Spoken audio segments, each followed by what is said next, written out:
Friends, welcome back to my channel. आज हम करने वाले हैं अनीता देसाई का एक नॉवल द फेयरवेल पार्टी। आज हम उसी से रिलेटेड अपने एमसीक्यूज़ कवर करेंगे।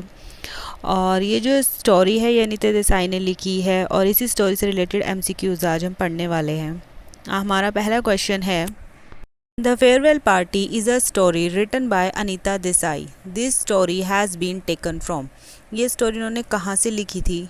A. Games at Twilight and Other Stories, Cry the Peacock, Fire on the Mountain, and D. In Custody. So right answer is A. Games at Twilight and Other Stories से उन्होंने अपनी ये story ली थी। Next is Games at Twilight and Other Stories is published in। ये कब publish हुई थी जहाँ से इन्होंने अपनी स्टोरी लिखी है the farewell party? A. 1978, B. 1979, C. 1980 and D. 1982. So right answer is A. 1978. Next is, in the farewell party Anita Desai narrate the story of। इस फेयरवेल पार्टी में जो अनीता देसाई है वो किस किस स्टोरी का वर्णन कर रही है? A. Middle class family, B. High class family, C. A poor family and D. None of this. So right answer is A. A middle class family. उसने मिडिल क्लास फैमिली के बारे में इसमें बताया है। Now next question is, who throws a farewell party. जो ये farewell party थी ये किसने दी थी? A. Raman, B. Doctor, C. Banerjee and D. Mrs Ray. So right answer is A. Raman. ये रमन ने दी थी कौन सी farewell party. And next is, Raman is moving from Delhi to. जो रमन है वो कहाँ जा रहा था दिल्ली से? A. Poona, B. Allahabad, C. Patna and D. Bombay. So right answer is D. Bombay. वो दिल्ली से मुंबई जा रहा था, इसीलिए उसने जाने से पहले क्या दी? एक farewell party the.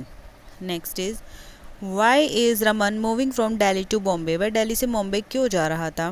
A. Because of his transfer, B. Because of his health problem, C.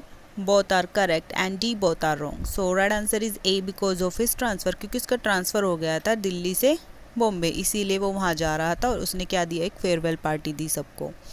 Now next question is, the party arranged. जो ये पार्टी थी इसकी व्यवस्था कहाँ पर की गई थी? A. On the lawn, B. In the room, C. In the hall and D. None of this. So right answer is A. On the lawn. Lawn में की गई थी।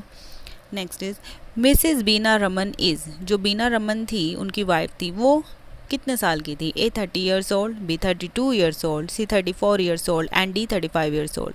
सो right answer is D. 35 years old. वो 35 साल की थी। Next is, Bina has a spastic child home she has been nursing for the last dash. उसके पास एक बच्चा था जो स्पेस्टिक था और उसकी देखभाल वो कब से कर रही थी? A. 15 years, B. 16 years, C. 17 years and D. 19 years. So right answer is A. 15 years. पिछले 15 सालों से वो उसकी देखभाल कर रही थी। Now next question is, she is tall, she is a pale woman with heavy bone, she has dignity in her behavior, people admire her, who is she? A. Mrs. Ray, B. Mrs. Banerjee, C. Beena and D. none of these. So right answer is Beena. Next is, ये उनके बारे में बताया है कि वो कैसी दिखती थी। Next, mister Raman works in. जो मिस्टर रमन थे जिनका ट्रांसफ़र हो गया था वो कहाँ काम करते थे? A. Tobacco company, B. A Pepsi company, C. A cigarette company and D. none of these. So right answer is C. A cigarette company. वो एक सिगरेट कंपनी में काम करते थे और जब उनका ट्रांसफ़र हो गया दिल्ली से Bombay. Now were next question is, Mrs रे इज़। अब एक और कैरेक्टर की बात हुई है कि जो मिसिज रे थी वो कौन थी? A. The collector wife, B. The minister's wife, C. The commissioner's wife and D. None of this. So right answer is C. The commissioner wife. वो कमिश्नर की वाइफ थी। जब आप स्टोरी पढ़ेंगे तो आपको सब पता चल जाएगा कौन सा कैरेक्टर कहाँ है। Next is, who have the real concern with Raman and his wife. कौन उनकी सही में बहुत ज़्यादा चिंता करता था उन दोनों की? A. Engineers, B. Teachers, C. Doctors and D. none of these. So right answer is C. Doctors. Next is, the party ends with the sad song of Tagore. This song is sung by. जो इस party है इसकी जब मतलब and हुआ तो वो एक दुखी गीत के साथ हुआ जो टैगोर ने गाया था। इस पार्टी में वो गाना किसने गाया? A. Doctor Banerjee's wife, B. Bina, C. Mrs Ray and D. None. So right answer is A. Doctor Banerjee wife. उन्होंने ये गाना गाया। कौन सा? एक sad song of Tagore. Tagore का एक दुखी गीत था जो किसने गाया? डॉक्टर बनर्जी की वाइफ ने गाया और इसी के साथ इस पार्टी की क्या हो गई? एंड हो गई। Now next question is, Father, the boat carrying me away. Father, it is carrying me away from home. These are the lines of Tagore song which appears in. ये जो lines हैं टैगोर के गाने की हैं कि फादर जो ये बोट है मुझे दूर ले जा रही है, ये मुझे अपने घर से दूर ले जा रही है। ये लाइन जो है टैगोर के गाने की है और ये लाइन किस प्ले में उनकी यूज़ हुई है? A the farewell party, B the fly, C the last leaf and D none of the. So right answer is A the farewell party. Well ये वही सॉन्ग है जो डॉक्टर बनर्जी की वाइफ ने गाया था, कहाँ पर? उनकी फेयरवेल पार्टी में गाया था। Now next question is all of the guest who never really talk to them before the party acting like they were really close with them mostly for the drink. बहुत से लोग जो guest थे उनकी वो ज़्यादातर उनसे बात भी नहीं करते थे, लेकिन उस समय वो ऐसे दिखा रहे थे जैसे वो उनके बहुत ज़्यादा क्लोज है। किस लिए? ज़्यादातर जो ड्रिंक के लिए थे, वहाँ पर पीने के लिए आए थे वो लोग। सो ये लाइन कहाँ पर आई है? A the farewell party, B the fly, C the last leaf and D none. So right answer is A the farewell party. ये फेयरवेल पार्टी की ही लाइन है कि वहाँ पर कुछ लोग आए जो कभी जिन्होंने इस पार्टी से पहले उनसे बात भी नहीं की, लेकिन एक ड्रिंक के लिए वो क्या कर रहे थे, ऐसे दिखा रहे थे जैसे वो उन्हें काफ़ी उनके क्लोज हैं। Now next question is now we have a chance to be with you at last. अब हमारे पास तुम्हारे साथ रहने का समय है। Now we can begin our party. अब हम अपनी पार्टी की शुरुआत कर सकते हैं। ये लाइन कौन से प्ले से ली गई है? A the fly, B the last leaf, C the farewell party and D none of these.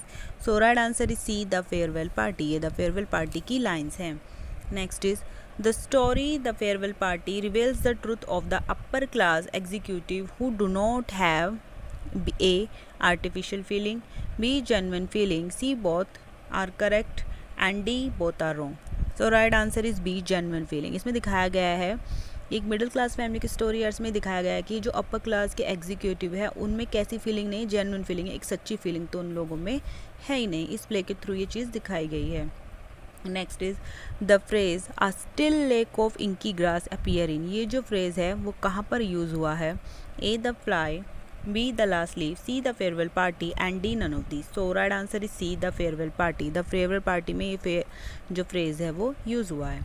Now our next question is outside the circle of family and hospital ring as it were with barbed wire and lit with one single floodlight, Bina had no life. ये lines किस play से ली गई है? A the fly, C B the last leave, C the farewell party and D none of these. So right answer is C the farewell party. farewell party की line है। Next, who studied in Shantiniketan in the farewell party? इस play में कौन Shantiniketan में पढ़ा हुआ था? A doctor Banerjee's wife, B Mrs Ray, C Bina and D none. So right answer is A doctor Banerjee wife. जो डॉक्टर बनर्जी थे उनकी वाइफ जो है कहाँ पर पढ़ी हुई थी? शांति निकेतन से पढ़ी हुई थी। Now next question is The phrase glazed with tears that were compounded equally of drink, relief and regrets. ये लाइन कहाँ से ली गई है? A the farewell party, B the fly, C the last leap and D none. So right answer is A the farewell party. Next, D.N. Majumdar is the father of. D.N. Majumdar जो थे वो किसके पिता थे? A Anita Desai, B Kiran Desai, C Kamala Markandaya and D none. So right answer is A Anita Desai. जो इसकी writer है उनके पिता का नाम क्या था? D.N. मजूमदार था। Toni Nime is the mother of. Toni Nime जो थी वो किसकी माँ थी? A Anita Desai, B Kiran Desai, C Kamala Markandaya and D none. So right answer is A Anita Desai. वो अनीता देसाई की क्या थी? माता थी और उनके पिता का नाम क्या था? D.N. मजूमदार था। Now next question is Ashvin Desai is the husband of. जो अश्विन देसाई थे वो किसके पति थे? A Anita Desai, B Kiran Desai, C Kamala Markandaya and D none. So right answer is A Anita Desai. ये अनीता देसाई के पति थे। She got Padma Bhushan and Guardian children fictional prize. She also got Sahitya Akademi award for the fire on the mountain 1978। She is, जिसे ये सब अवार्ड मिले हैं वो कौन थी?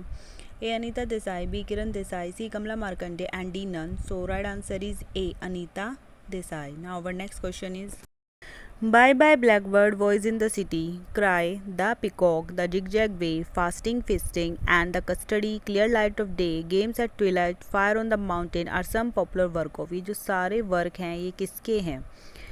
A Anita Desai, B Kiran Desai, C Kamala Markandaya and D none. So right answer is A Anita Desai.